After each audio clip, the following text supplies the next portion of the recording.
नमस्कार दोस्तों। आज हम नाउन के बारे में पढ़ेंगे।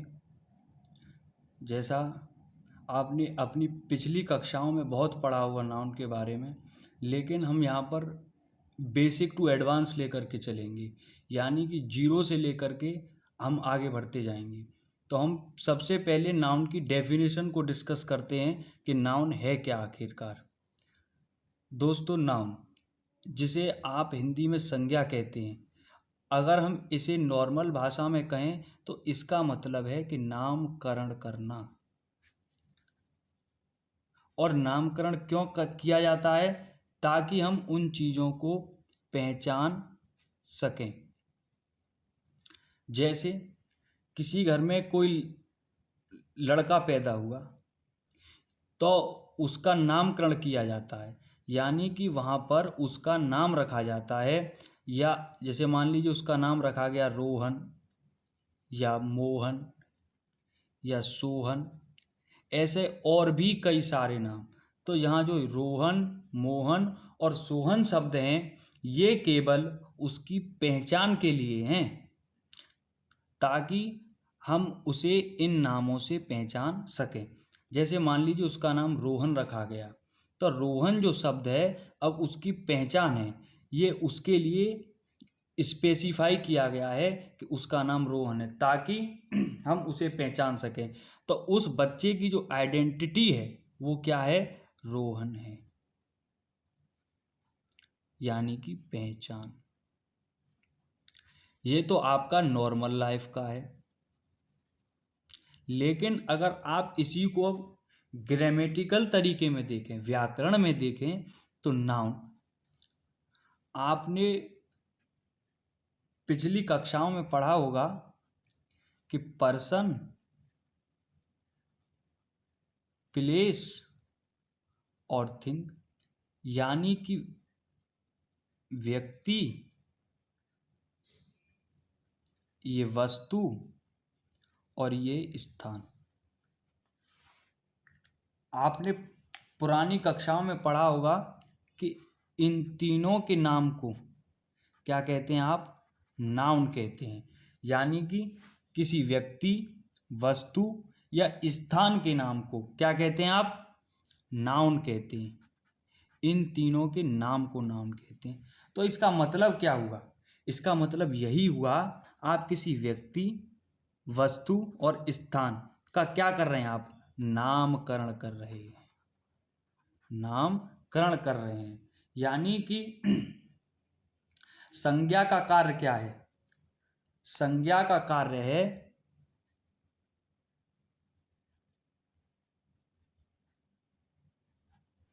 नामकरण करना। क्या कार्य है उसका? नामकरण करना। अब दोस्तों, इसके बाद आता है संज्ञा के भेद। संज्ञा के भेद यानी कि types of noun. Types of noun, संज्ञा के प्रकार।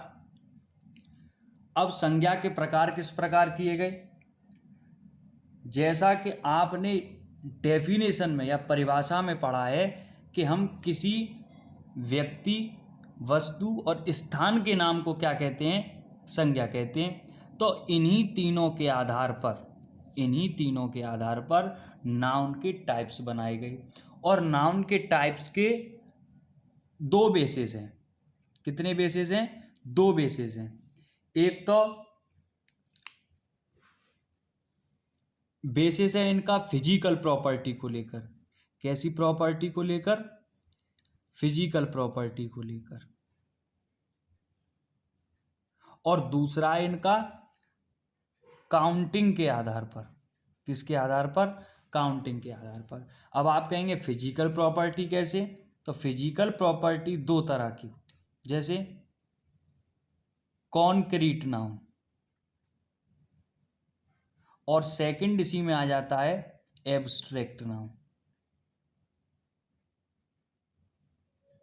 अब कॉन्क्रीट नाउन कौन सी होती हैं? हिंदी में आप इन्हें समझ लीजिए ठोसवाचक संज्ञा। और एब्स्ट्रैक्ट नाउन भाववाचक संज्ञा।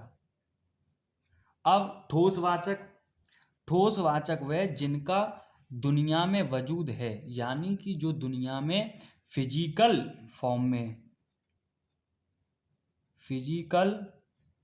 फॉर्म में क्या हैं, प्रेजेंट हैं। लेकिन एब्स्ट्रैक्ट नाउन ये केवल फीलिंग है, इनकी कोई फिजिकल प्रॉपर्टी नहीं होती या इनकी कोई फिजिकल फॉर्म नहीं होती, ये केवल फीलिंग्स होती हैं और इन्हें आप केवल फील कर सकते हैं। अब इसी में आपने दूसरा बेस पढ़ा काउंटिंग के आधार पर। तो काउंटिंग के आधार पर होते हैं दो। पहला तो होता है काउंटेबल नाउन और दूसरा होता है अनकाउंटेबल नाउन। काउंटेबल नाउन यानी कि जिन्हें हम गिन सकें, और दूसरा जिन्हें गिन न सकें। अब हम इसके आगे पढ़ेंगे कि कॉन्क्रीट नाउन के कितने टाइप होते हैं और काउंटेबल नाउन और अनकाउंटेबल नाउन कौन सी होती हैं। अब हम बात करते हैं कॉन्क्रीट नाउन की। जैसा कि मैंने आपको पहले भी बताया था कि कॉन्क्रीट नाउन का जो हिंदी मतलब है वह ठोसवाचक संज्ञा है। जैसा कि आपको नाम से ही स्पष्ट हो रहा है, ठोसवाचक यानी कि जिसकी कोई फिजिकल फॉर्म हो, यानी कि वह कैसी अवस्था में हो, ठोस अवस्था में, या ठोस का अवस्था नहीं यानी कि फिजिकल फॉर्म, यानी कि उसका कोई न कोई वजूद हो ही। इसके अंडर जो हैं वो चार नाउन आती है। पहली नाउन प्रॉपर नाउन, इसका हिंदी जो अनुवाद है वह व्यक्तिवाचक संज्ञा। दूसरा कॉमन नाउन यानी कि जातिवाचक संज्ञा। तीसरा आपका मटीरियल नाउन यानी कि धातुवाचक संज्ञा। चौथा आपका कलेक्टिव नाउन यानी कि समूहवाचक संज्ञा। इस कॉन्क्रीट नाउन के अंडर ये चारों नाउन आती हैं। और जो आपका फिजिकल फॉर्म के बेसिस पे सेकंड टाइप जो था वह था आपका एब्स्ट्रैक्ट नाउन।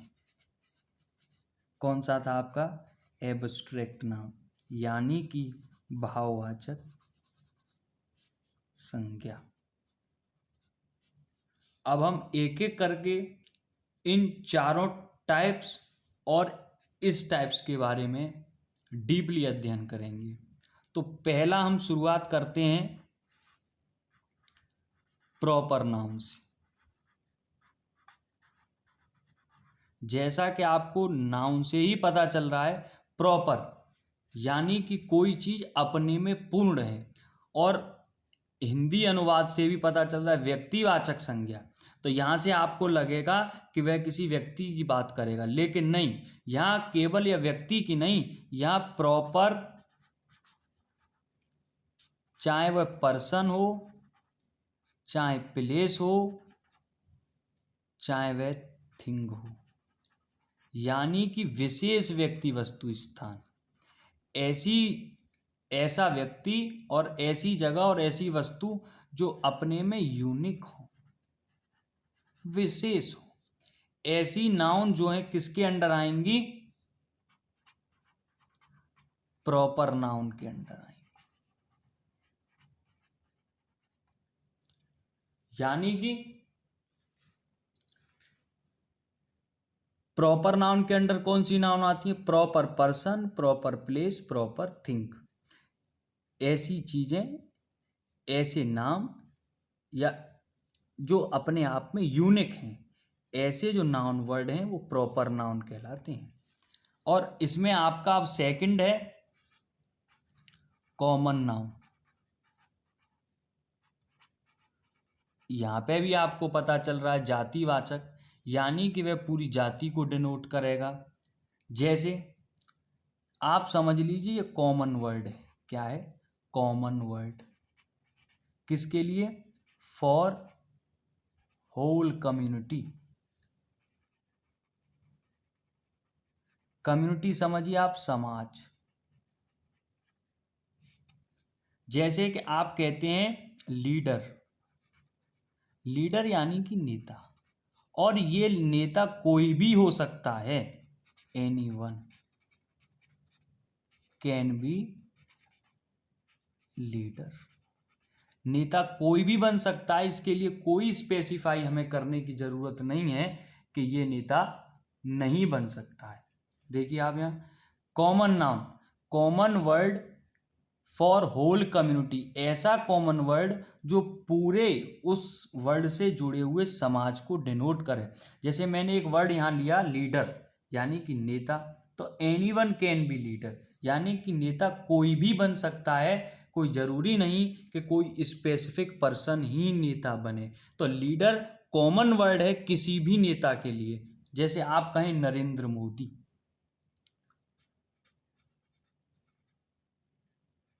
नरेंद्र मोदी ये भी लीडर हैं, आपके अमित शाह भी लीडर हैं।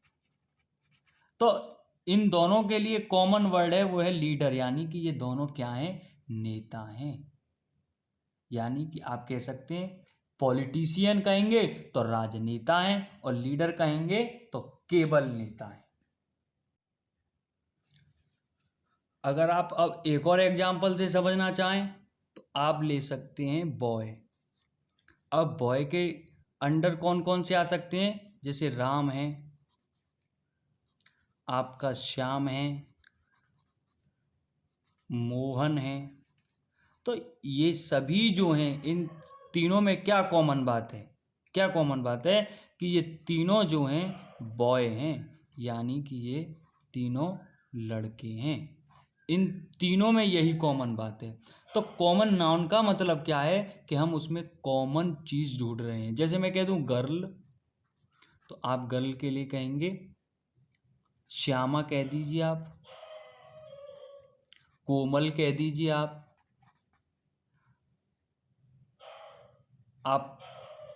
पुनीता कह दीजिए। तो इन तीनों में जो कॉमन वर्ड है क्या है वो इन तीनों के लिए कि ये तीनों जो हैं वो गर्ल हैं। मैं अगर इन तीनों के लिए कॉमन वर्ड यूज करना चाहूँ तो मैं ये कह सकता हूँ कि ये तीनों लड़की हैं। इन तीनों के लिए क्या है कि ये तीनों लड़के हैं। अब आप ऐसे ही कह सकते हैं स्टूडेंट। तो स्टूडेंट शब्द जो है यहाँ वो पूरी छात्र कम्युनिटी यानी कि पूरी छात्र जाति को डिनोट करता है।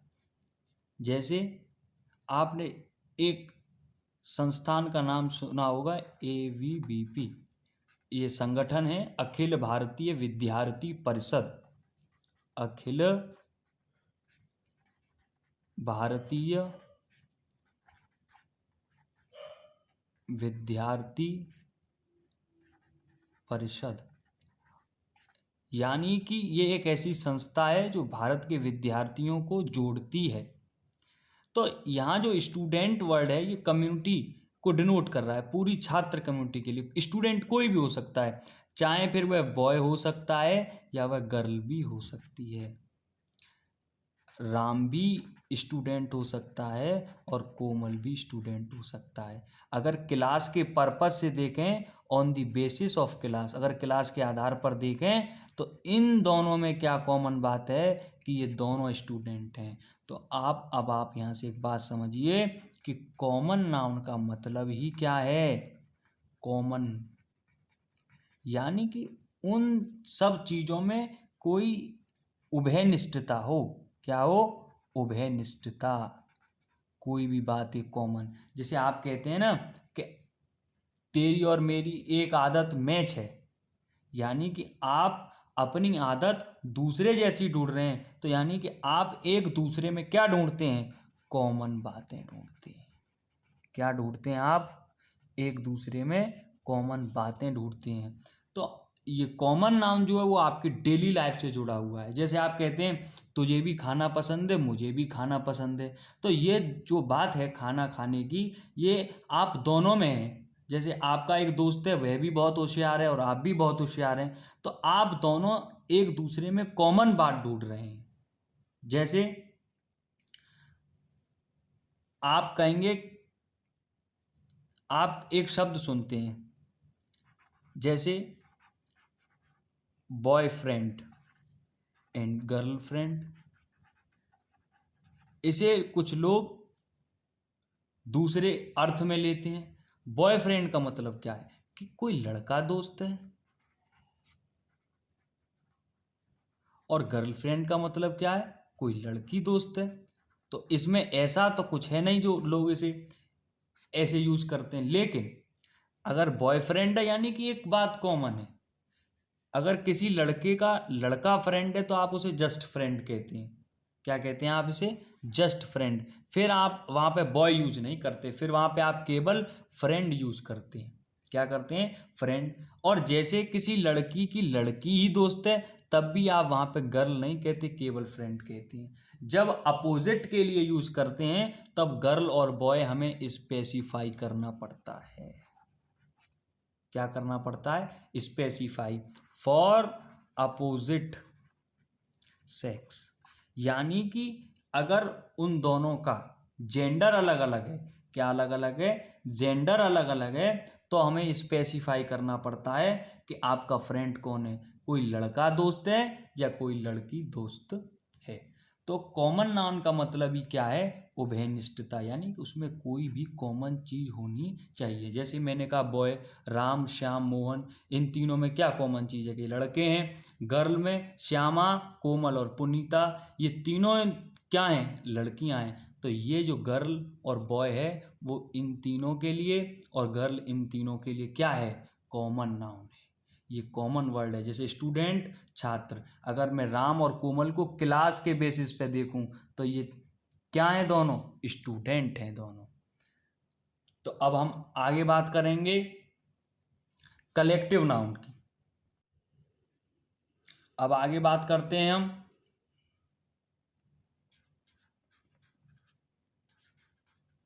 कलेक्टिव नाउन,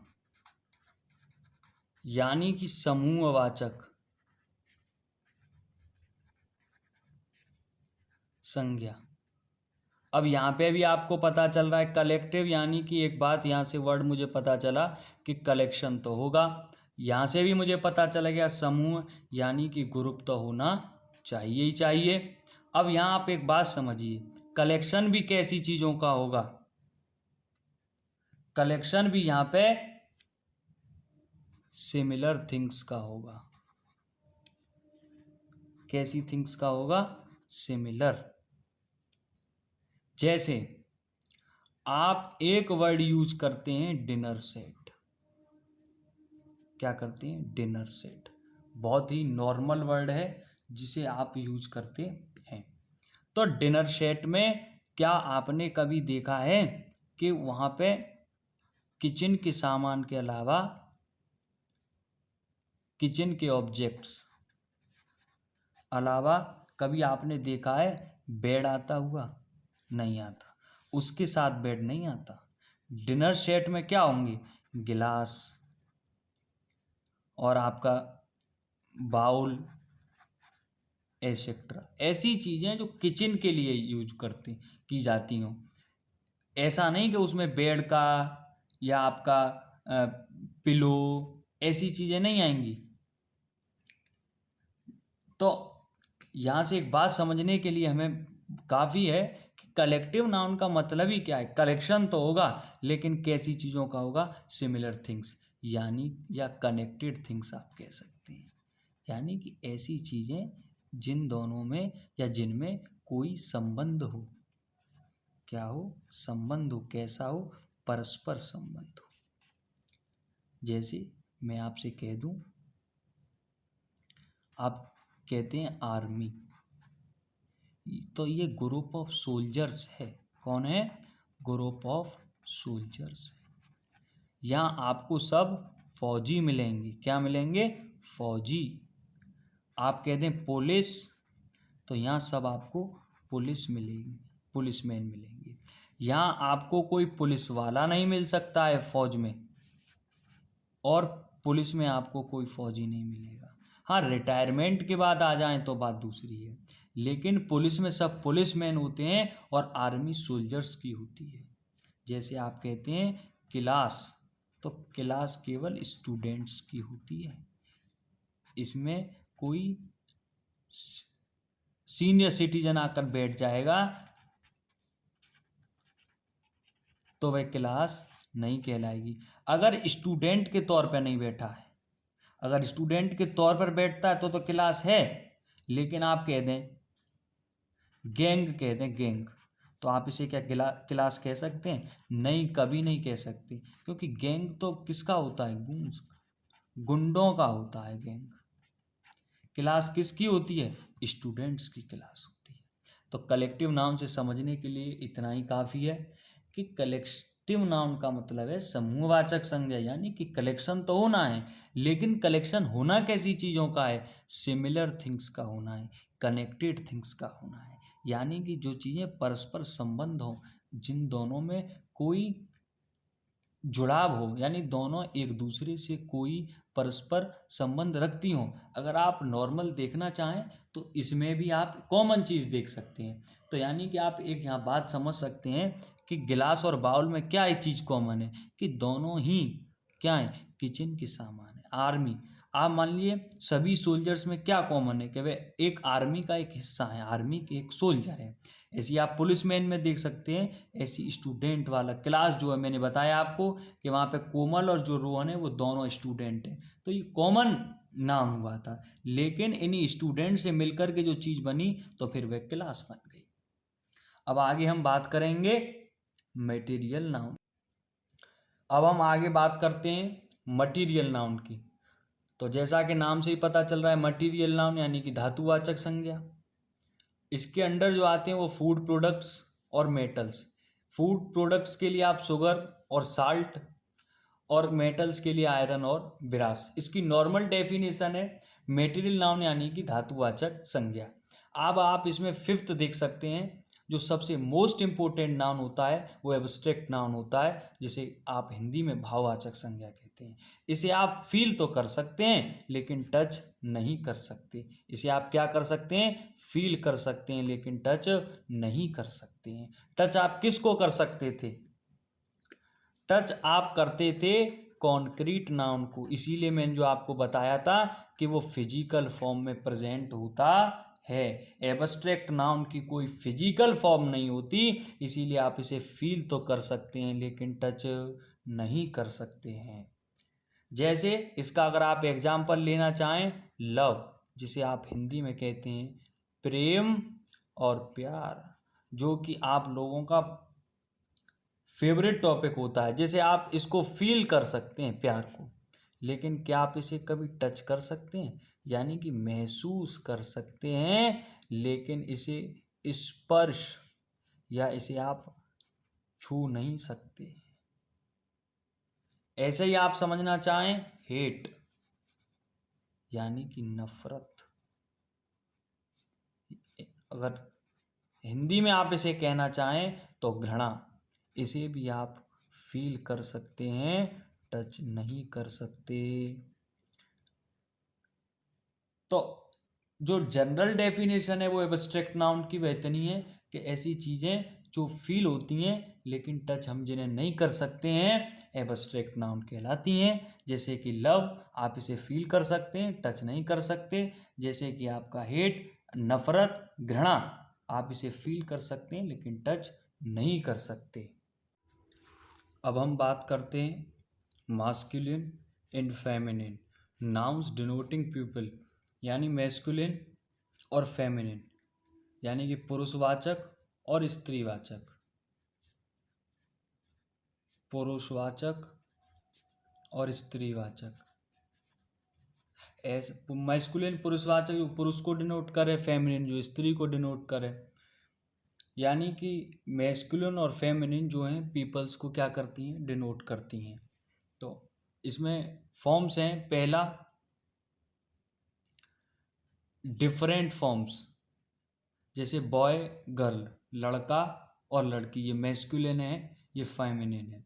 इसमें बैचलर और स्पिंस्टर, आप इस वर्ड को नोट कर लीजिए। बैचलर माने होता है कुंवारा और स्पिंस्टर माने होती है कुंवारी। कहते हैं ना कुंवारा लड़की है और कुंवारी लड़की है, ऐसे करके। विडोवर माने जो होता है वो विदुर होता है, और विडो माने विधवा होती है। अब इसके कुछ एक्सेप्शंस भी हैं, जैसे बेबी, वो बॉय भी हो सकता है और वो गर्ल भी हो सकता है। चाइल्ड भी बॉय भी हो सकता है और गर्ल भी हो सकता है।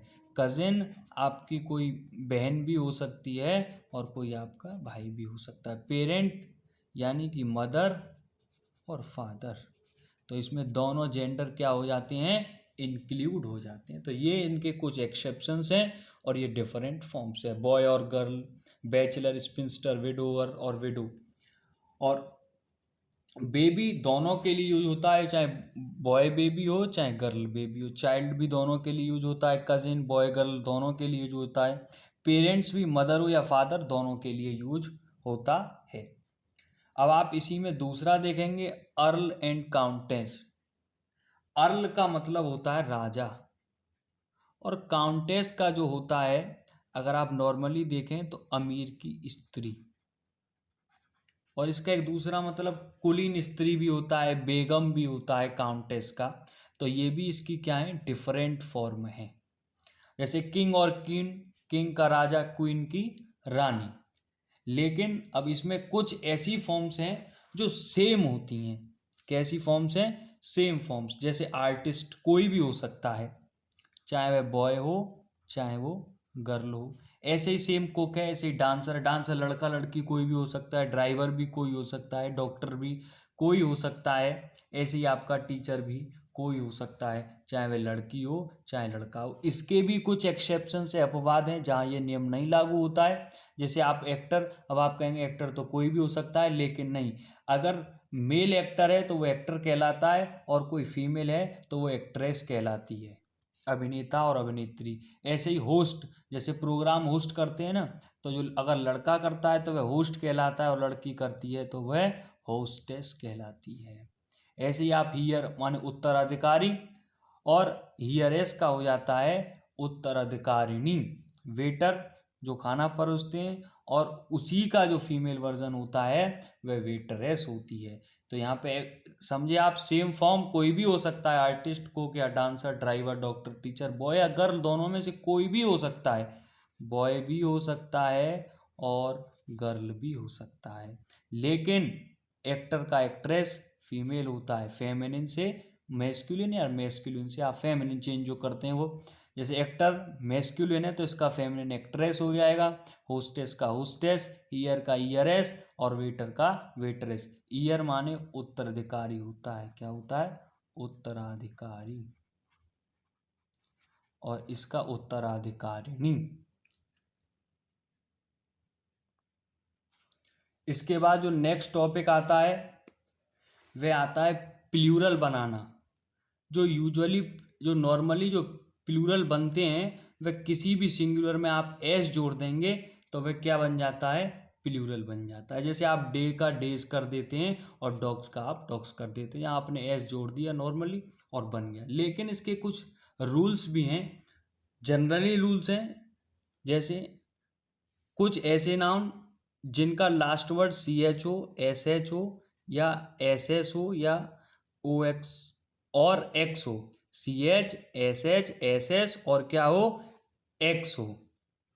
तो उनमें कैसे बनाएंगे, उनमें लास्ट वर्ड में क्या जोड़ देंगे, ई एस जोड़ देंगे। जैसे टमेटो का टोमेटोज, चर्च का चर्चेज, या सी एच लगाए तो ई एस लगा दिया, या ओ लगाए ई एस लगा दिया, एस एच का ई एस लगा दिया, एस एस का ई एस, किसका किसेज, ब्रश का ब्रशेज, चर्च का चर्चेज, और टमेटो का टोमेटोज। अब इसके भी कुछ एक्सेप्शंस हैं, अपवाद हैं। और ये जो सारे वर्ड हैं ये फॉरेन लैंग्वेजेस के हैं। कैसे, फॉरेन लैंग्वेजेस के हैं। कैसे, फॉरेन, विदेशी भाषाओं के। जैसे डायनेमो का डायनेमोज, पियानो का पियानोज, फोटो का फोटोज, किमोनो का किमोनोज, और किलो का किलोज। और इसी के अब आप आगे देखिए, कुछ ऐसी नाउन्स एंडिंग इन वाई, जिनका लास्ट वर्ड क्या होता है, वाई होता है, तो उनका प्लूरल कैसे बनता है, उसमें वाई को हटा करके IES लगा देते हैं। लेकिन शर्त क्या होती है कि वाई के पहले क्या होना चाहिए, कॉन्सोनेंट होना चाहिए। यानी कॉन्सोनेंट कौन से होते हैं, ABCD में से आप AEIOU को हटा देंगे, बाद बाकी जितने भी बचे वर्ड होते हैं वे सब क्या कहलाते हैं, कॉन्सोनेंट। जैसे बेबी का बेबीज हो जाएगा, वाई से पहले क्या है, कॉन्सोनेंट है। अब यहाँ आप एक्सेप्शंस देख लें इसका, जैसे बॉय था, यहाँ पे भी लास्ट वर्ड वाई है, लेकिन हमने इसका बॉयज कर दिया है क्योंकि इसका जो प्रीसीडिंग वर्ड है वो क्या है, वॉवेल है। तो अगर वाई से पहले वॉवेल है तो नॉर्मली एस जुड़ जाएगा, और वाई से पहले अगर वॉवेल को छोड़ करके कॉन्सोनेंट है तो IES लग जाएगा। थैंक यू फ्रेंड्स, आज की वीडियो में बस इतना ही। ये केवल बेसिक था, अगली वीडियो में आप इसके बहुत ही इंटरेस्टिंग रूल्स जानेंगे। अगर आपको यह वीडियो पसंद आई हो तो वीडियो को लाइक कर दें, चैनल को सब्सक्राइब कर दें और बेल आइकन को ज़रूर दबा लें, ताकि आपको कल परसों या उससे भी अगले दिन की जब भी वीडियो आएंगी आप पर वो नोटिफिकेशन पहुंच जाए। थैंक यू दोस्तों।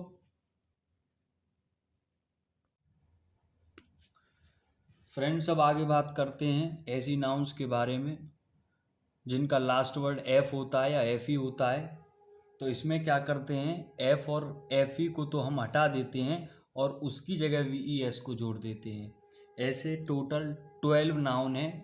काल्फ है, हाफ है, नाइफ है, लीफ है, लाइफ है, लोफ है, self, sheaf, self, thief, wife, wolf. या आप इनका हिंदी मतलब जान लीजिए। सीफ का तो आप कह देंगे पुलिंदा, कहते हैं ना पुलिंदा यानी ढेर। और सेल्फ माने होता है ताक, आपने एक शब्द सुना होगा।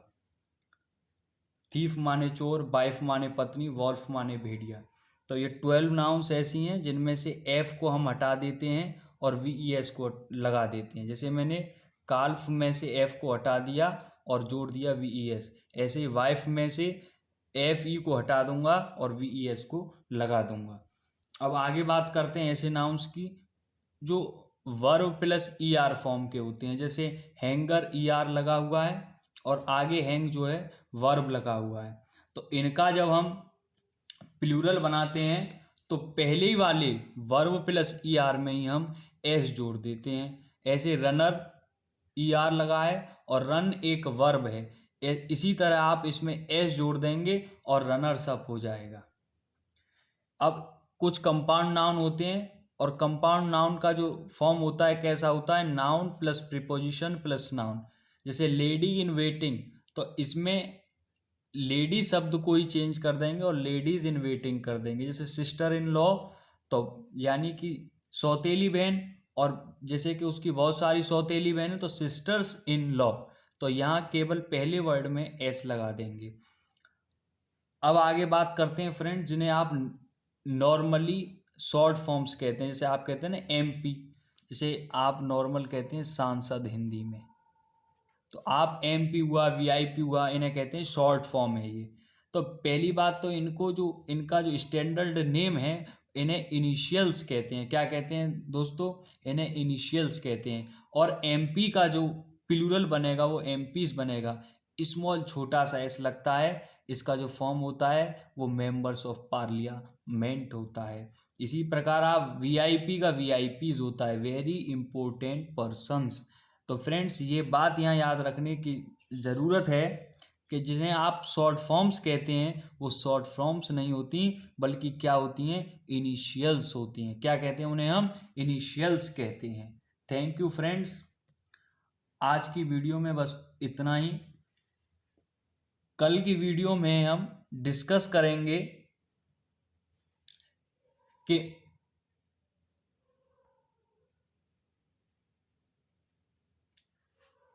हम बहुत सारी चीज़ें डिस्कस करेंगे। अभी यह सिर्फ बेसिक था। कल की वीडियो नाउन के बारे में